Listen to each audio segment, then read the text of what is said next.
Bonjour et bienvenue dans Effervescence, votre magazine culturel en Vendée. Au sommaire de ce numéro, un retour sur Ma Région Virtuose, ce festival de musique classique qui était organisé sur le département et qui proposait de nombreux concerts. Ensuite, un zoom sur les petits champions de la lecture où des élèves de CM1 et de CM2 doivent lire un extrait d'un texte qu'ils aiment beaucoup devant leurs camarades et devant un jury. Et ma rencontre cette semaine avec les Barjot Dunkers, je suis allée voir Marc et Christelle, deux membres de cette entreprise aujourd'hui à l'échelle internationale. Ils m'ont parlé de leur parcours et de leur expérience.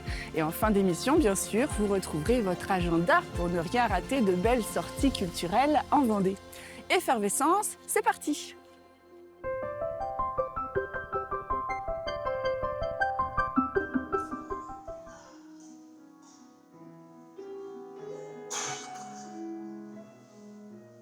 Le festival Ma Région Virtuose était organisé du 9 au 25 janvier sur la Vendée. Il proposait de nombreux concerts de musique classique dans différents lieux. Anaïs, notre journaliste, est allée à la rencontre d'Armel Dupas, un pianiste qui se produisait dans la chapelle du Bois Tissando aux Herbiers. Donc ce concert fait partie d'une petite tournée que je commençais aujourd'hui, qui est organisée par la région Pays de Loire et qui s'appelle donc Ma Région Virtuose. Et donc moi, avec mon petit piano que vous voyez derrière, j'ai été envoyé dans différents endroits qu'on appelle des lieux socio-solidaires pour aller à la rencontre des publics empêchés. Et je trouve que c'est une très bonne idée de faire ça. Et ils ont été extrêmement réactifs et c'était un super public. Alors ici au Bois Tissando, déjà on est dans une super belle chapelle qui avait été extrêmement bien mise en lumière, ce qui faisait une atmosphère à la fois très intimiste, assez solennelle, mais finalement comme il y avait une belle proximité entre le public et moi, finalement le lien est passé très, très simplement. Et donc j'ai un répertoire de 11 titres je crois, mais je les panache toujours un petit peu différemment en fonction du contexte. Donc j'avais pas prévu de finir par celui par lequel j'ai fini, mais finalement ça se passait très bien, puisque ça s'y prêtait très bien, puisque ça s'appelait Home Together and Happy, à la maison, ensemble et heureux.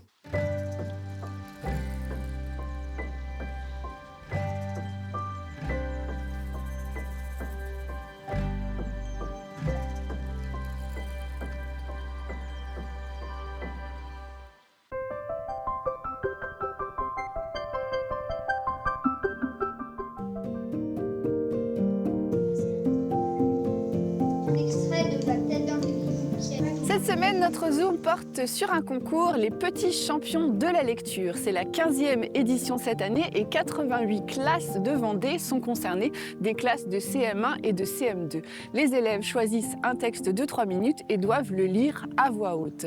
Notre journaliste Anna Baron est allée à la rencontre de Maël, Gaspard et Maëlys, élèves de l'école Jules Verne de Montaigu qui sont encore à l'entraînement. Dans un couloir de l'école Jules Verne, Maël s'exerce. Une question se bousculer dans ma tête. Dans quelques minutes, lui et 8 autres candidats liront un texte à haute voix devant toute la classe.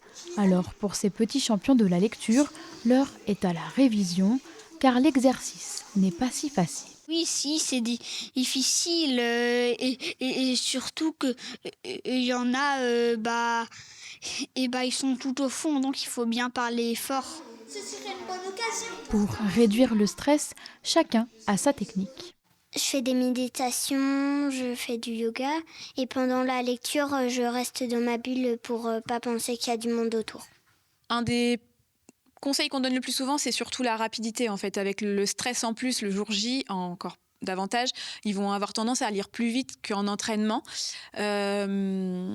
Et puis de choisir un extrait qui va aussi parler au public qui va être devant eux. Essayer de prendre un extrait soit drôle ou émouvant, enfin quelque chose qui va avoir un impact aussi sur le public. Un extrait Les petits champions choisissent le livre de leur choix et ont 3 minutes pour convaincre leur auditoire. Leur jury, ce sont leurs camarades et leurs enseignantes. Tous devront remplir une fiche pour évaluer le ton, l'articulation ou encore la rapidité de la lecture. Spider-Man est en plein duel avec le cobaye. Il ne nous prête aucune attention. Le voir aussi gêné, ça me donne des ailes.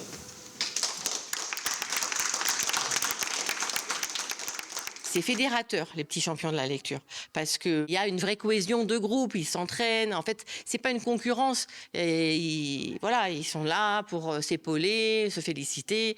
Donc voilà, ils ressortent. De toute façon, ils ont gagné de ça. Ils ont gagné ça.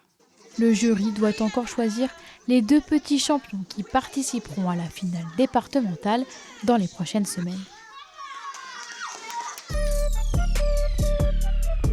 C'est le moment de retrouver mes invités de la semaine. En effet, aujourd'hui, ils sont 2, Christelle Payette et Marc Georgeot, membres des Barjo Dunkers, ces artistes qui proposent des shows de basket acrobatique au public professionnel, particulier en France et à l'étranger, notamment dans des clubs de NBA. Je suis allée à leur rencontre, ils m'ont raconté leur parcours, leur formation et leur expérience.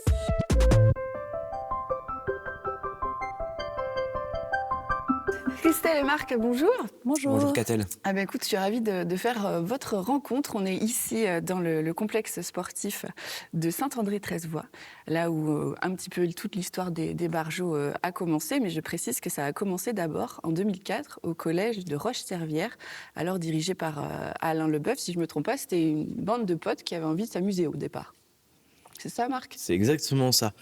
C'est une bande de copains qui ont vu du basket acrobatique à la télé et qui se sont dit que c'était une discipline exceptionnelle et qu'il fallait absolument le tenter. Donc en fait, ils ont commencé à s'entraîner en accord avec le corps enseignant en fait, du collège Saint-Sauveur à Roche-Servière. Le corps enseignant les a suivis en plus dans ce délire spectaculo-artistique, on va dire. Et donc, à la suite de ça, en fait, ils ont fait pour la fête du sport, en fait, que le collège fait chaque année, ils ont décidé de présenter un petit spectacle de basket acrobatique avec le matériel du collège, etc. Et je pense qu'il y a eu un coup de cœur pour tous les gars qui ont fait ce spectacle-là. Et donc après, toujours suivi par le corps enseignant et par les parents, ils ont commencé à en faire une association qui est devenue ensuite une entreprise. Et qui s'est professionnalisée en 2012, c'est ça ? C'est bien ça. D'accord. Et alors vous, tous les deux, quand est-ce que vous êtes rentrés dans l'aventure ? Toi, par exemple, Christelle ? Moi, c'était en 2021. Et toi, Marc, quand est-ce que tu as rejoint l'aventure ? En 2014. Pourquoi tu rigoles ? Parce que ça fait longtemps. Ça remonte un peu. Alors aujourd'hui, il y a combien de membres dans l'équipe des Barjo ? Je parle de l'équipe vraiment de sauteurs, d'artistes. Si on prend le côté pro, on est environ 9. Ouais, c'est quand même une entreprise vraiment conséquente maintenant. Et qui a évidemment évolué au fur et à mesure du temps, notamment en visibilité. La communication a été de plus en plus importante. Est-ce que l'effet La France a un incroyable talent, ça a fait un vrai boost pour vous au niveau com ? Inévitable. Il y a un avant, un après ? Il y a un avant, un après, notamment donc dans le monde du basket, on avait déjà quand même une certaine notoriété, vu qu'on animait des matchs d'Euroleague, des matchs de Ligue 1 de basket un peu partout en Europe. On était déjà plutôt connus, mais c'est vrai que ça a ouvert vraiment un champ pour les gens qui sont non initiés au monde du basket. On retrouve vraiment cette reconnaissance, surtout quand on fait des événements, par exemple, pour des mairies ou alors dans des campings, ce qui nous arrive souvent l'été. Les gens viennent souvent nous dire qu'ils nous connaissent grâce à Incroyable Talent, et même je pense que le fait d'être un peu estampillé artiste Incroyable Talent, ça donne une certaine légitimité, et les gens ont un peu cet effet waouh, en mode ah oui, quand même. Ouais, quand même, ça pose un peu le truc. Maintenant, là, vous avez vraiment dépassé les frontières. Hein. Vous jouez un petit peu, vous performez partout dans le monde. Hein. Je ne sais plus combien de pays, mais c'est énorme. 900 villes, voilà, j'ai vu 900 villes. 250 pays, je pense. Voilà, et 2000 shows, donc c'est quand même, pas mal. Et justement, ce déploiement à l'international, comment vous l'avez vécu tous les deux ? Est-ce que c'est là où vous vous êtes dit, OK, là, ça devient vraiment énorme ce qu'on fait ? Ça s'est fait de manière progressive pour toi, Christelle, peut-être ? Pour moi, c'est un peu différent parce que, étant arrivée encore après Marc, la dimension de la société avait déjà en fait pris. Et quand je suis arrivée, on était déjà en train de parler de shows, par exemple NBA. Donc en fait, moi, j'étais pas actrice à ce moment-là de ce projet. Pris le train en marche. Et en fait, moi, j'ai dû monter dans le train et m'accrocher au train. Donc c'est pas la même chose. Et aujourd'hui, si je vais en NBA, c'est parce que j'ai travaillé, mais que eux m'ont appris tout ce qu'ils ont fait pendant plus de 20 ans pour que moi, je puisse bénéficier de cette expérience. Donc moi, je le vis plutôt bien. J'adore les voyages et c'est quand même, voilà, la NBA pour des joueurs de basket... Je pense que voilà, on sait de quoi on parle. Mais il n'y a pas que la NBA, mais il y a aussi des shows en Indonésie, dans des centres commerciaux, avec un public qui a une culture complètement différente, mais qui accroche hyper bien sur des spectacles qu'on peut proposer, parce que finalement, l'humour est, comme on disait tout à l'heure, très communicatif, mais surtout international. Donc, ouais, c'est vraiment des expériences sportives, mais aussi culturelles qu'on peut vivre, et c'est vraiment intéressant. Et toi, Marc, alors, ce passage en NBA, comment tu l'as vécu ? J'ai super bien vécu. Pour quelqu'un qui vient du basket, toi aussi d'ailleurs, mais c'est sûr, comme je dis, c'est vraiment un Graal, je pense. C'est incroyable, parce que même, donc du coup, quand on est sur le terrain, on est content évidemment de sauter sur la toile, mais on est aussi content de voir tout ce qu'il y a à côté. Et de voir les joueurs, les backstage, les organisations. En plus, généralement, les franchises sont vachement sympas avec nous, donc des fois, on a encore un peu de temps. Le match se finisse quand on a fini de performer. Donc, comme exemple pour Londres, ils nous donnent des billets. Donc, on rejoint les gradins pour regarder le match, génial. Ce qui est excellent. Et non, je l'ai bien vécu. En plus, j'ai eu cette chance d'être sur la première équipe qui a fait la première fois la NBA. La première fois, c'était les Utah Jazz ? Oui, c'est ça, en 2022. Et c'était une sacrée expérience, c'était exceptionnel. Et je me rappelle d'Alex, justement, qui était avec nous, qui nous dit, juste avant d'arriver sur le parquet, les gars, profitez parce que de toute façon, on ne reviendra pas en NBA. Oui, voilà, ça paraissait comme un truc unique. Oui, voilà, on l'a fait une fois dans notre vie, mais alors que finalement, ça et puis en fait, non, parce que beaucoup de travail aussi de la part des gars, donc Alex et Romain qui travaillent au bureau, qui sont vraiment déterminés en termes de prospection pour essayer d'aller chercher, etc.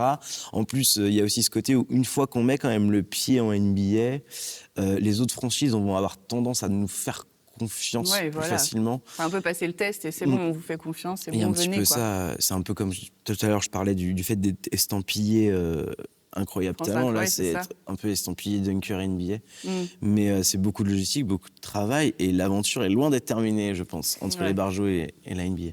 Et alors, la vie d'un barjot, évidemment, c'est beaucoup de voyages, c'est assez aussi impactant au niveau physique. J'imagine que la vie d'un barjot professionnel, elle ne dure pas toute la vie d'une personne normale. Donc, est-ce qu'on y pense à ça ? Est-ce qu'on pense à la vie d'après-barjot ? Ou est-ce qu'on est barjot toujours et on se dit que de toute façon, on va rester là parce que c'est trop bien ? C'est une bonne question, ça. Je pense qu'on pense tous à l'après-barjot. Ce qui est intéressant, c'est qu'on a aussi le temps de voir venir. Ouais. Et donc dans la structure la structure Barjot, il y a aussi des possibilités pour plus tard. Pourquoi pas travailler au bureau ?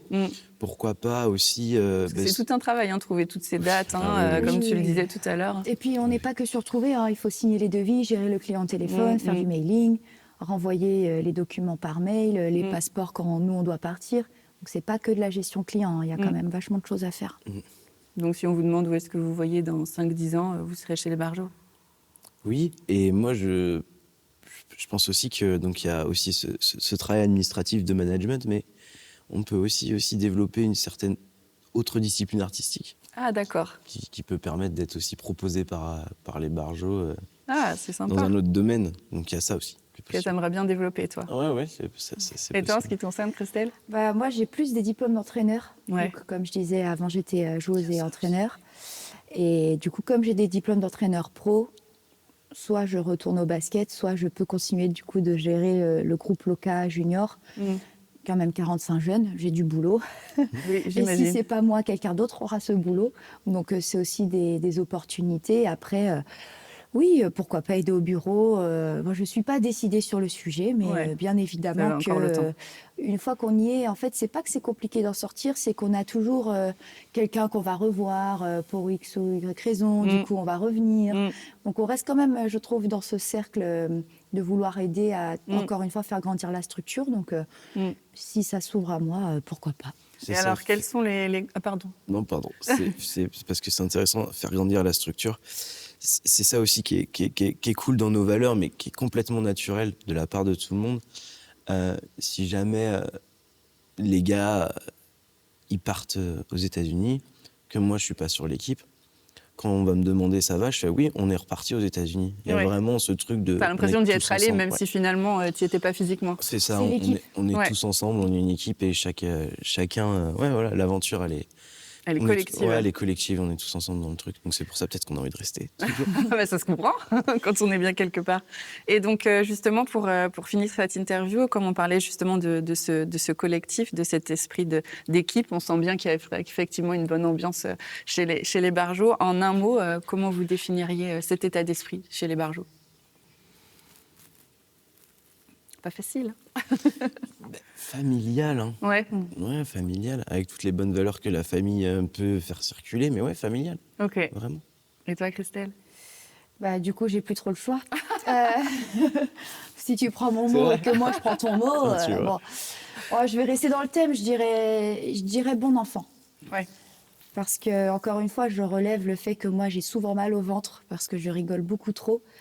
Et c'est lié aussi à cet aspect où tout le monde s'entend tellement bien qu'on rigole vraiment de tout et ça finit par être chiant.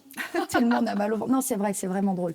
Donc je dirais, pour rejoindre Marc sur Familial, je rajouterais bon enfant du coup. Bon, super. Merci à tous les deux. Évidemment, on vous suivra sur les grands rendez-vous pour cette année 2026. NBA ou pas, suspense, on verra. On suivra NBA, vos aventures. Donc c'est sûr finalement. NBA, mais cool. C'est la question, elle est là. Donc c'est sûr finalement. Bon, merci beaucoup. À bientôt. Merci beaucoup.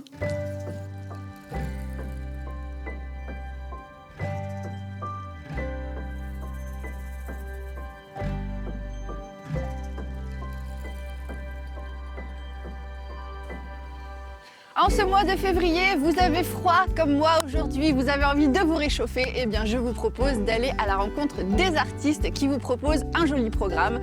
Cette semaine en Vendée, un concert de soul, du rock, concert de rock, du théâtre, c'est tout de suite dans votre agenda.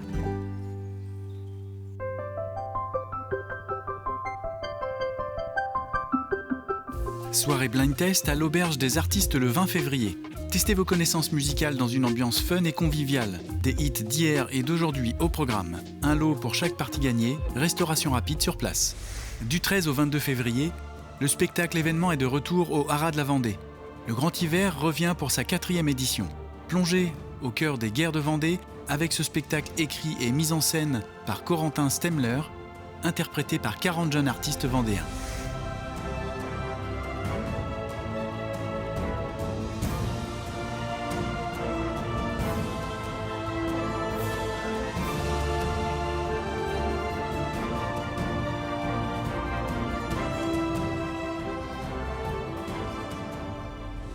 Venez passer une belle soirée pleine de rire à la Comédie Bis avec la pièce de théâtre Je te aime. Représentation le 13 et le 14 février à 20h30. Réservation au guichet de l'Office du tourisme destination La Roche-sur-Yon. Samedi 14 février, le cinéma Les Yoles de Notre-Dame-de-Mont vous propose le concert dessiné Tularosa, une création entre western, musique, BD et Morricone de la compagnie 9e Ruche. Réservation en ligne ou à l'Office du tourisme.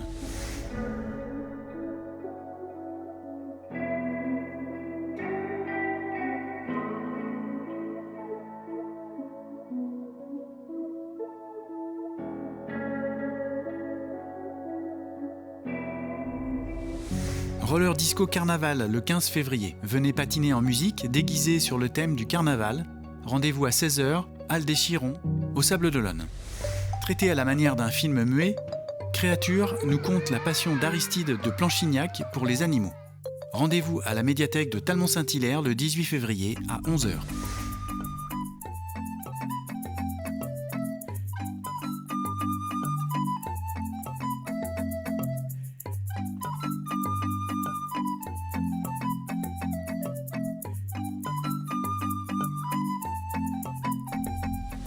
Jean-Yves, dit de Nature, vous fait découvrir la vallée du Rio du Plessis.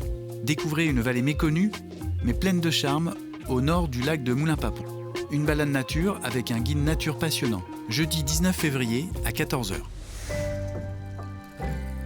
Effervescence, c'est terminé pour aujourd'hui. Vous pouvez bien sûr retrouver toute cette émission et les précédentes sur le site de TV Vendée.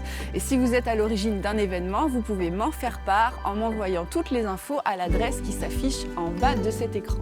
N'hésitez pas à aller voir les spectacles qu'il y a auprès de chez vous. Les Barjots Dunkers sont évidemment un petit peu partout sur la France et sur la Vendée. Quant à moi, je vous souhaite une bonne semaine et je vous dis à la semaine prochaine pour de nouvelles rencontres culturelles.